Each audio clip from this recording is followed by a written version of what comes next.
96 कोळी मराठा म्हणतो ना स्वतःला. तू जर 96 कोळी मराठा म्हणत असेल ना, त्या मंत्र्याचं नाव सांग. कोण मंत्री आहे? अरे तुझ्यात दमच नाही.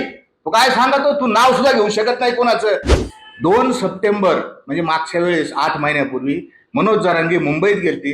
लाखो करोडो मराठ्यांना घेऊन हजारो कोटीचा खर्च, गाड्या घोड्या टेम्पो ट्रक बेसन टावेल टूप काय काय सांगितलं, भांडी कुंडे घेऊन सगळे तिथे गेलतो आपण मुंबईला. आणि मग काय घेतलं तिथं आपण? मनोज जरांगे काय घेतलं? एक जी आर घेतला, हैदराबाद गॅजेटचा जी आर घेतला. आणि काय म्हणले तुम्ही मनोज जरांगे? जिंकलो रे राजा हो, पोरा हो, घेऊ ना जी आर, घेऊ ना जी आर. मनोज जरांगे तुम्ही जिंकले होते ना. मनोज जरांगे तुम्ही गुलाल लावला होता ना.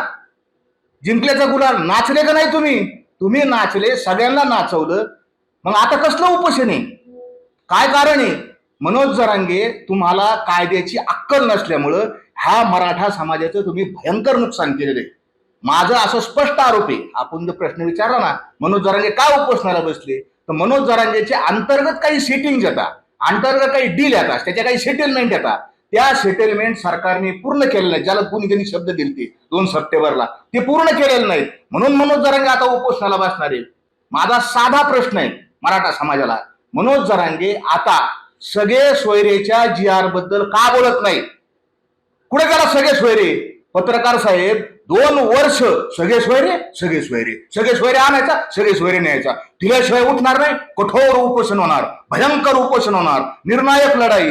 अरे कुठे गेला सगळे सोयरे जरांगे? केवढ्याला विकला तू? सगळे सोयरे हा शब्द केवढ्याला विकला? आता तुझ्या तोंडामध्ये सगळे सोयरे का येत नाही?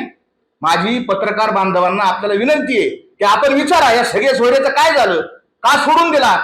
दुसरा जरांगेचा दुसरा महत्वाचा मुद्दा आहे, शिवनेरीवर शपथ खाल्ली का? शिवनेरीची माती घेतली, कपाळाला लावली आणि मराठा कुणबी एक आहे हा जी आर घेतल्याशिवाय मी येणार नाही. एक तर माझी अंत्ययात्रा निघल, नाही तर मराठ्याच्या आणि कुणब्याची जी आर एक आहे आणि त्या सगळे सोयऱ्याची विजयाची यात्रा निघल, तरच मी उठणार. आता मी उठत नसतो. का उठले तुम्ही? काय सेटलमेंट झाली? तुम्ही आमच्यावर आरोप करता 2 कोटी घेतले, 2 कोटी. कोणत्या मंत्र्याने 2 कोटी दिले? जरांगे तू मराठा आहे ना, 96 कोळी मराठा म्हणतो ना स्वतःला. तू जर 96 कोळी मराठा म्हणत असेल ना, त्या मंत्र्याचं नाव सांग. कोण मंत्री आहे?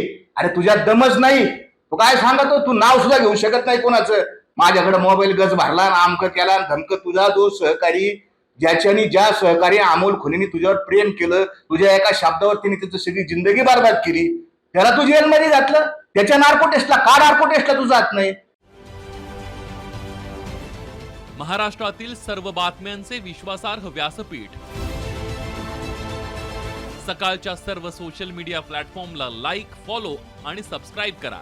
तसंच सर्व नोटिफिकेशनसाठी बेल आयकॉन प्रेस करायला विसरू नका.